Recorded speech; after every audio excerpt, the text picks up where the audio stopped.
নমস্কাৰ টাইমেটলৈ স্বাগত মই অভিলাষ আৰু লৈ আহিছো এটা গুৰুত্বপূৰ্ণ খবৰ বাংলাদেশৰ পৰৱৰ্তী প্ৰধানমন্ত্ৰী হোৱাৰ দিশে তাৰিক ৰহমান ইতিমধ্যে বাংলাদেশৰ ভোট গণনা চলি আছে আৰু বৃহৎ অগ্ৰগতি লাভ কৰিছে বিএনপিয়ে বিপুল ভোট লাভ কৰিছে জামাতে ইছলামী মুখ ঠেকেচা খাইছে আৰু বিএনপি আগবাঢ়িছে চৰকাৰ গঠনৰ দিশে আৰু ইতিমধ্যে নিশ্চিত হৈছে যে তাৰিক ৰহমান হ'ব বাংলাদেশৰ নতুন প্ৰধানমন্ত্ৰী আৰু এই সন্দৰ্ভত সবিশেষ লৈ অহাৰ চেষ্টা কৰিছো জনাই আছো ডাঙৰ খবৰ টাইম 8 বিগ ব্ৰেকিং বাংলাদেশৰ নতুন প্ৰধানমন্ত্ৰী হোৱাৰ দিশে তাৰিক ৰহমান বৰ্তমান সময়ত বিশ্ব ৰাজনীতিত এক নতুন নাম আহিছে বাংলাদেশত ঐতিহাসিক জয়ৰ দিশে বাংলাদেশ নেশ্যনেলিষ্ট পাৰ্টি বিএনপি ঐতিহাসিক জয় লাভ কৰিব বাংলাদেশৰ নিৰ্বাচনত বিপুল অগ্ৰগতি লাভ কৰিছে বাংলাদেশ জাতীয়তাবাদী দলে বিপুল ভোট লাভ কৰিছে বিএনপিৰ অধ্যক্ষ তাৰিক ৰহমান বাংলাদেশৰ পৰৱৰ্তী প্ৰধানমন্ত্ৰী হোৱাটো নিশ্চিত হৈ পৰিছে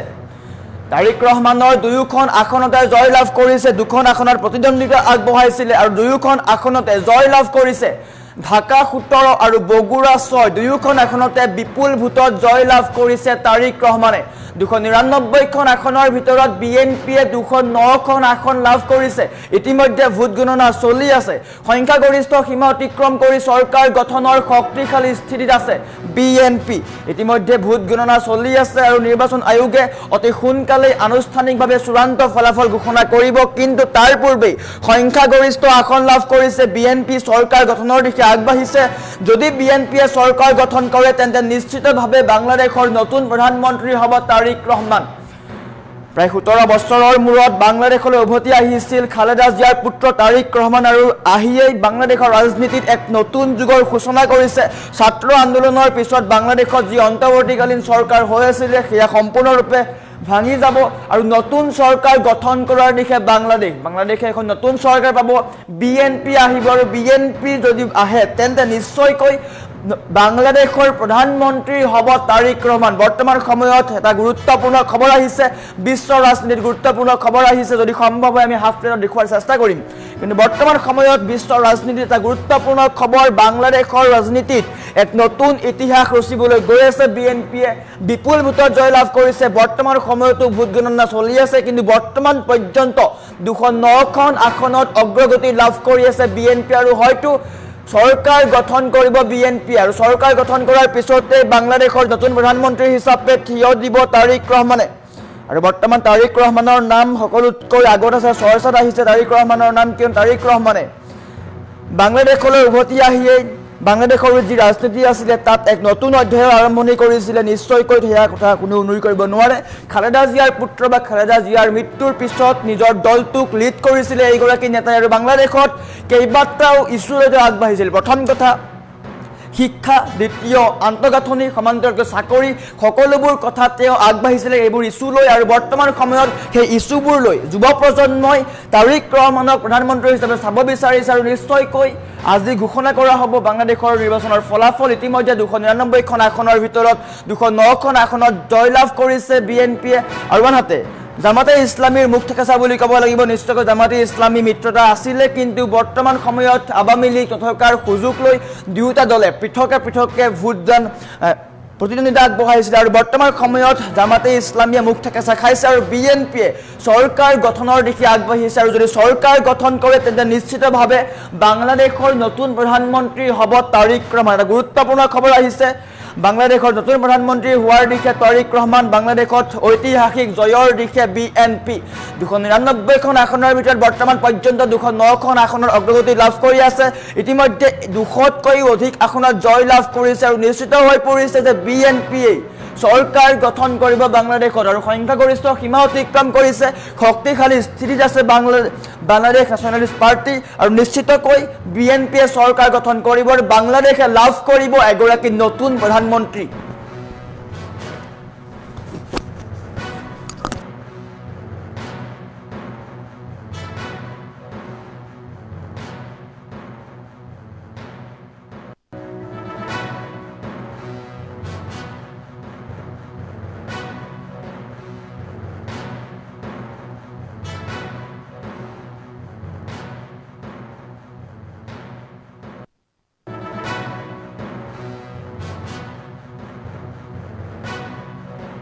বাংলাদেশৰ ৰাজনীতিতে নতুন খবৰ আহিছে বাংলাদেশ ন্যাশনালিষ্ট পাৰ্টিয়ে অগ্ৰগতি লাভ কৰিছে গুৰুত্বপূৰ্ণ খবৰ নতুন চৰকাৰ গঠন হ'ব বাংলাদেশত বিএনপিৰ চৰকাৰ গঠন হ'ব আৰু চৰকাৰ গঠন হোৱাৰ পিছতে বাংলাদেশৰ নতুন প্ৰধানমন্ত্ৰী হ'ব তাৰিক ৰহমান এটা গুৰুত্বপূৰ্ণ খবৰ বাংলাদেশৰ ৰাজনীতিত গুৰুত্বপূৰ্ণ খবৰ ছাত্ৰ আন্দোলনৰ পিছত ভয়াৱহ পৰিস্থিতিৰ সৃষ্টি হৈছিল চৰকাৰ পতন হৈছিল আৱামী লীগৰ চৰকাৰ পতন হৈছিল শেখ হাছিনাই পলাবলৈ বাধ্য হৈছিল আৰু তাৰ পিছতেই অন্তৰ্বৰ্তীকালীন চৰকাৰ গঠন কৰা হৈছিল আৰু বাংলাদেশৰ বৰ্তমান সময়ত নিৰ্বাচন অনুষ্ঠিত হৈছে নতুন চৰকাৰ গঠনৰ দিশে আগবাঢ়িছে বাংলাদেশৰ জনতাই কাক বিচাৰে বুলি ক'বলৈ গ'লে নিশ্চয়কৈ বিএনপিৰ নাম আহিব কিয়নো বিএনপিয়ে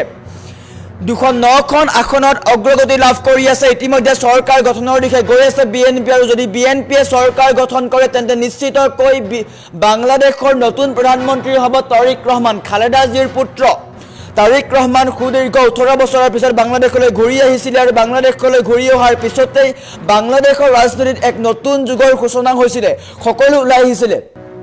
আমি বাতৰি পৰিৱেশনো কৰিছিলোঁ বাংলাদেশলৈ ঘূৰি অহাৰ সময়ত লাখ লাখ বাংলাদেশৰ লোকে আদৰি আনিছিলে এইগৰাকী তাৰিক ৰহমানক আৰু সকলোৱে কৈছিলে বাংলাদেশে এক নতুন দিশ চাব বিচাৰিছে নতুন বাংলাদেশ চাব বিচাৰিছে গতিকে বাংলাদেশৰ জয়ৰ কাৰণে বা বাংলাদেশত এখন নতুন বাংলাদেশ গঢ়াৰ কাৰণে তাৰিক ৰহমানক নিৰ্বাচন কৰা হৈছে আৰু নিশ্চিতকৈ যদি বিএনপিয়ে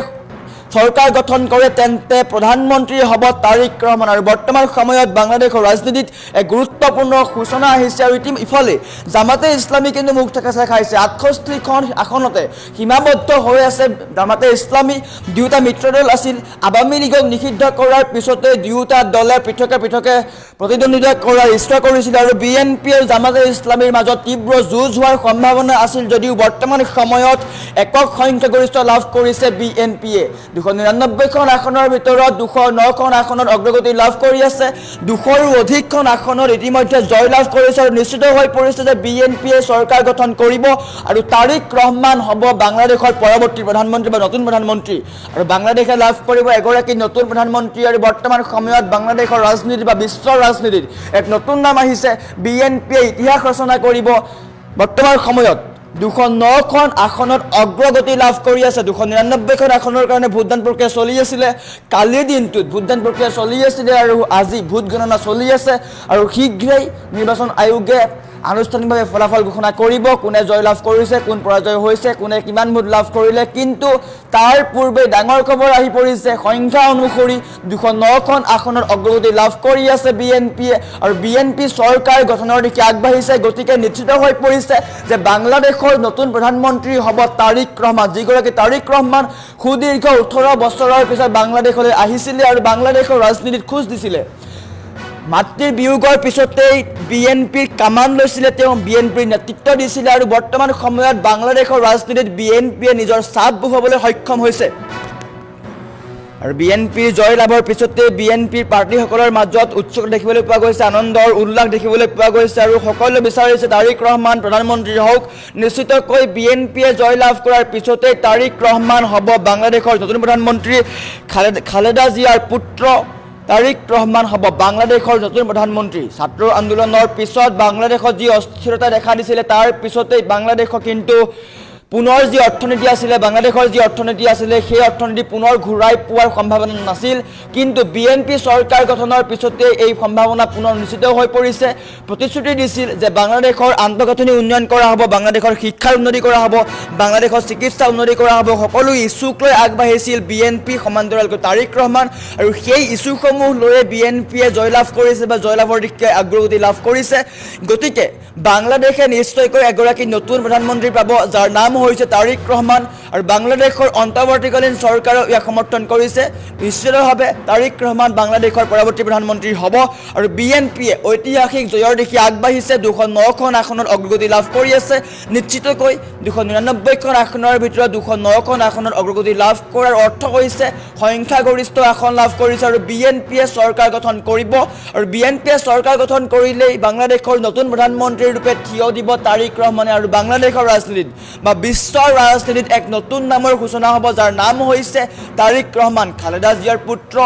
তাৰিক ৰহমানে নিজৰ স্থিতি দেখুৱাবলৈ সক্ষম হৈছে, বিএনপিৰ স্থিতি দেখুৱাবলৈ সক্ষম হৈছে। সুদীৰ্ঘ 18 বছৰৰ পিছত ইংলেণ্ডৰ পৰা বাংলাদেশলৈ উভতি আহিছিল আৰু বাংলাদেশত ভৰি থোৱাৰ পিছতে বাংলাদেশৰ লাখ লাখ জনতাই আদৰিছিল এইগৰাকী তাৰিক ৰহমানক। ৰাজপথত দেখিবলৈ পোৱা গৈছিলে ৰেলী আৰু তাৰ পিছতে বাংলাদেশৰ নতুন অধ্যায়ৰ সূচনা হ'ল। আৰু বাংলাদেশত এগৰাকী নতুন প্ৰধানমন্ত্ৰী হিচাপে থিয় দিছে তাৰিক ৰহমানে। স্পষ্ট হৈ উঠিছে এই কথা আৰু তাৰিক ৰহমানে নিজৰ স্থিতি দেখুৱাবলৈ সক্ষম হৈছে। তাৰিক ৰহমান হ'ব বাংলাদেশৰ নতুন প্ৰধানমন্ত্ৰী। ইতিমধ্যে ভোট গণনা চলি আছে।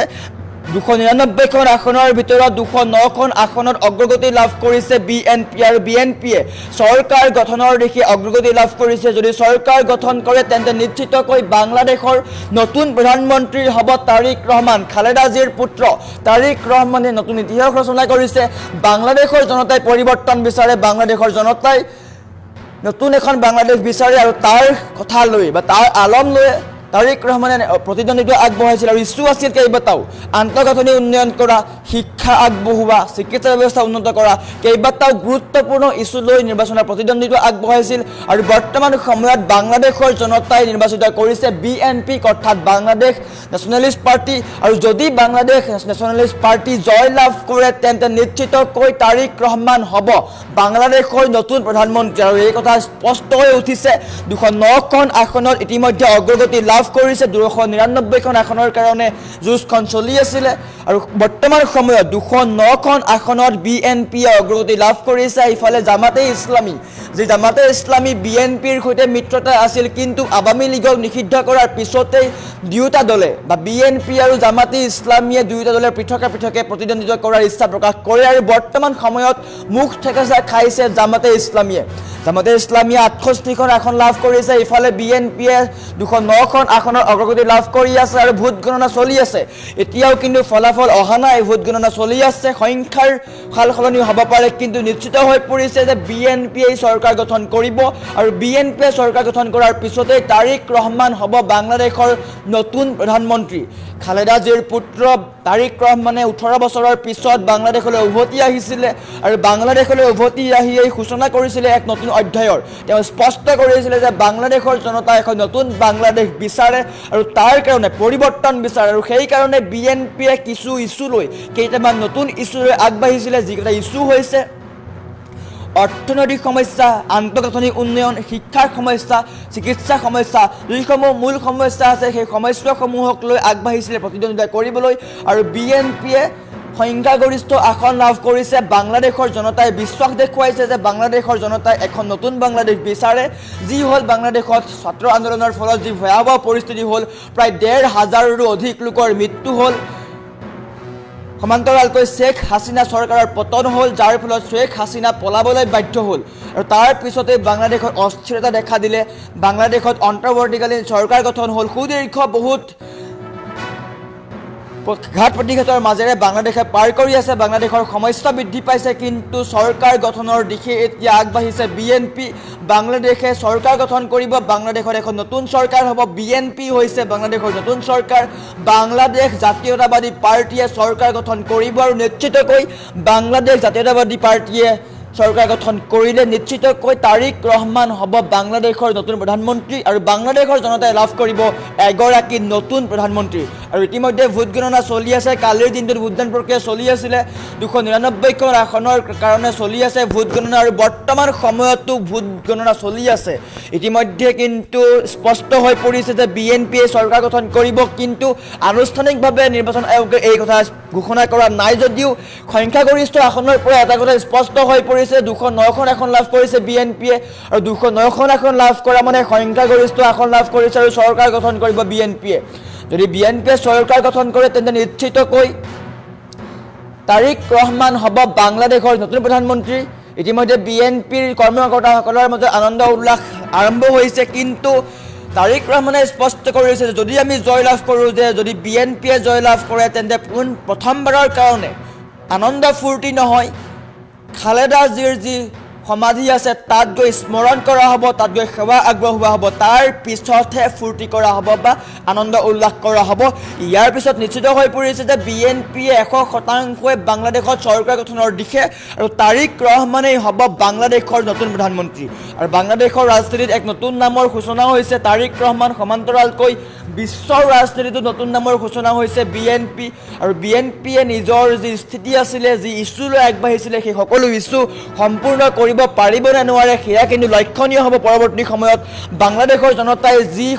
পৰিৱৰ্তন বিচাৰি ভোট দিছে সেয়া পৰিৱৰ্তন লাভ কৰিব নে নকৰে বাংলাদেশৰ জনতাই, বা বিএনপিয়ে সেইসমূহ প্ৰতিশ্ৰুতি পূৰণ কৰিব নে নকৰে সেয়া পৰৱৰ্তী সময়ত লক্ষণীয় হ'ব। কিন্তু এতিয়া স্পষ্ট হৈ পৰিছে বাংলাদেশে লাভ কৰিব এগৰাকী নতুন প্ৰধানমন্ত্ৰী, যাৰ নাম হৈছে তাৰিক ৰহমান। তাৰিক ৰহমানে সুদীৰ্ঘ 18 বছৰৰ পিছত বাংলাদেশলৈ উভতি আহিছিল আৰু বাংলাদেশলৈ উভতি আহিয়েই নতুন ৰাজনীতিৰ সূচনা কৰিছিল। তেওঁ স্পষ্ট কৰিছিল যে বিএনপিৰ সমৰ্থনত বাংলাদেশী লোক আছে, বাংলাদেশী লোকে বা বাংলাদেশৰ জনতাই বিএনপিক সমৰ্থন কৰে, সমান্তৰালকৈ তাৰিক ৰহমানকো সমৰ্থন কৰে। আৰু নিশ্চিত হৈ পৰিছে এতিয়া বাংলাদেশৰ জনতাই কাক বিচাৰে, কিয়নো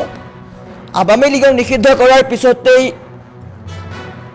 জামাতে ইছলামী আৰু বিএনপিৰ মাজত বিভেদ হৈছিল। দুয়োটা দলে পৃথক পৃথককৈ প্ৰতিদ্বন্দ্বিতা কৰাৰ ইচ্ছা প্ৰকাশ কৰিছিল আৰু বৰ্তমান সময়ত জামাতে ইছলামীয়ে কিন্তু 68খন আসনত সীমাবদ্ধ হৈ আছে।